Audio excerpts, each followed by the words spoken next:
কূটনৈতিক সম্পর্ক পুনর্বিবেচনা করতে হবে। অভিযুক্তদের ফেরত না দেওয়ার পূর্ব পর্যন্ত কূটনৈতিক সম্পর্ক স্বাভাবিক করা যাবে না।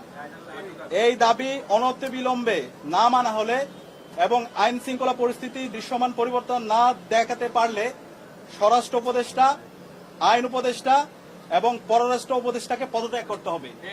এই 3 দফা দাবি আমরা জানিয়েছি এবং একই সাথে আমরা গতকাল থেকে বাংলাদেশের সকল ছাত্র সংগঠন, সিভিল সোসাইটি, সাংবাদিক এবং জুলাইয়ে যে সমস্ত সংগঠনগুলো তৈরি হয়েছে, জুলাইয়ের যারা আমাদের সহযোদ্ধা ছিল, আমরা সবার সাথে গতকাল থেকে যোগাযোগ করছি, মিটিং করছি। ছাত্রদল, ছাত্র শিবির, ইন্ডিপেন্ডেন্ট অ্যাক্টিভিস্ট এবং বামপন্থী সংগঠন, ইসলামিক সংগঠন এবং সব ধরনের নাগরিক, ছাত্র এবং নাগরিকদের সাথে আমরা যোগাযোগ করেছি।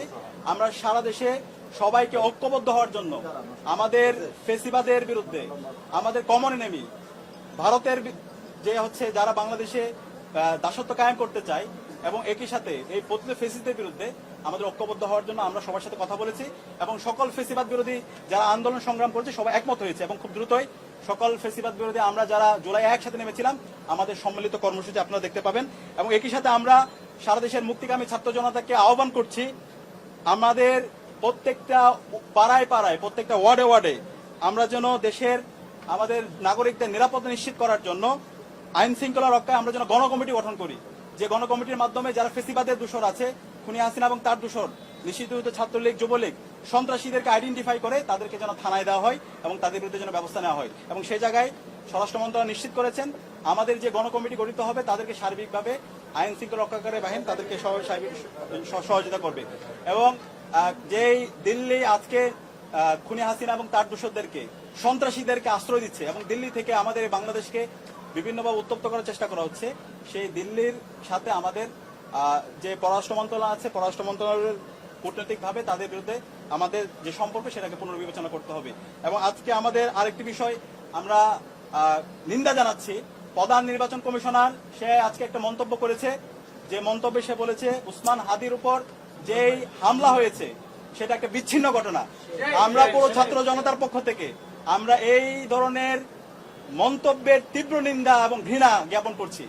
আমরা দ্রুত অনুরোধ করব প্রধান নির্বাচন কমিশনারকে, আপনি দ্রুত আপনার এই বক্তব্য প্রত্যাহার করেন এবং সেটার জন্য জাতির কাছে ক্ষমা চেয়ে আপনার জায়গা থেকে আপনি দায়িত্বশীল আচরণ করেন। তফসিল ঘোষণার পর থেকে আমরা চাই এই দেশের সকল নাগরিকরা একটা সুস্থ পরিবেশে নির্বাচন এবং ভোট দেওয়ার জন্য, সুতরাং ফ্রি, ফেয়ার, ক্রেডিবল ইলেকশন করার জন্য নির্বাচন কমিশনার থেকে শুরু করে আইন শৃঙ্খলা রক্ষাকারী বাহিনী সবার দায়িত্বশীল আচরণ করা দরকার।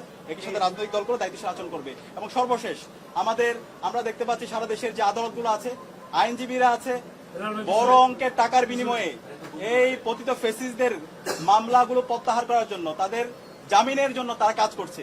আমরা ছাত্র সমাজের পক্ষ থেকে হুঁশিয়ার করছি, এই যারা গণহত্যাকারী এবং শিশু হত্যাকারী এবং যারা আমাদের ভাই বোনদেরকে রক্তাক্ত করেছে, এই সন্ত্রাসীদের পক্ষে যারা অবস্থান নেবে তাদেরকে আমরা সামাজিকভাবে বয়কট করব এবং তাদের তালিকা আমরা সামাজিকভাবে সবাইকে জানিয়ে দেব।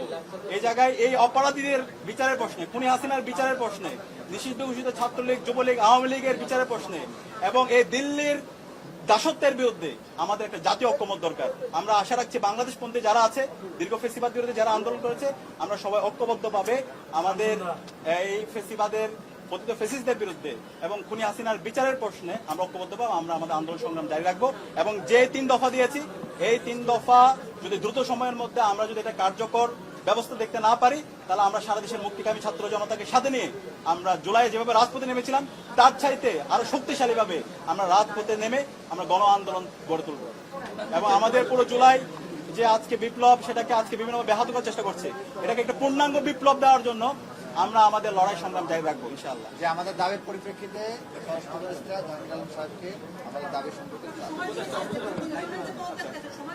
পদত্যাগ আমরা বলছি 48 ঘন্টার মধ্যে আমরা যে দাবিগুলো জানিয়েছি তাদের দৃশ্যমান উন্নতি না দেখি, আইন শৃঙ্খলা পরিস্থিতির উন্নতি যদি 48 ঘন্টার মধ্যে না হয়, চিরুনি অভিযান চালিয়ে জঙ্গি লীগ, খুনি, সন্ত্রাসীদের গ্রেপ্তার না করা, অস্ত্রোদ্ধার না করা হয়, সেই ক্ষেত্রে আমাদের দৃশ্যমান পরিবর্তন না দেখি সেখানে, সেই ক্ষেত্রে আমরা এই 3 উপদেষ্টার পদত্যাগের দাবিতে আমরা আন্দোলন শুরু করি।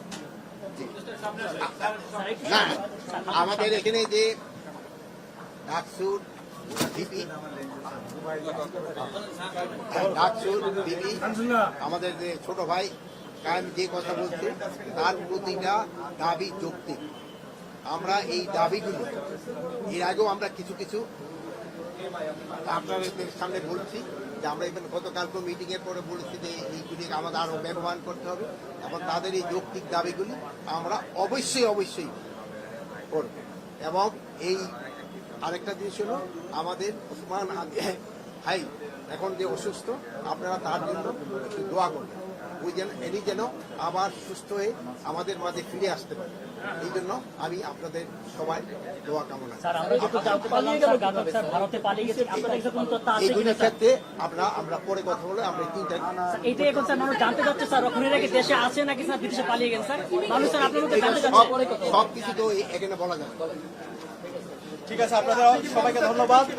আমরা আমাদের দাবিগুলো প্রেস গ্রুপে দিয়ে দিব এবং ওইখান থেকে আপনারা বিস্তারিত পেয়ে যাবেন। ধন্যবাদ। প্রিয় সাংবাদিক বন্ধুগণ, আপনারা জানেন ইনকিলাব মঞ্চের জাতীয় সমাবেশ শহীদ মিনার অনুষ্ঠিত হচ্ছে। আমরা দেশবাসীকে আহ্বান জানাচ্ছি আপনারা সবাই সচেতন সেই সমাবেশ অংশগ্রহণ করুন। ধন্যবাদ।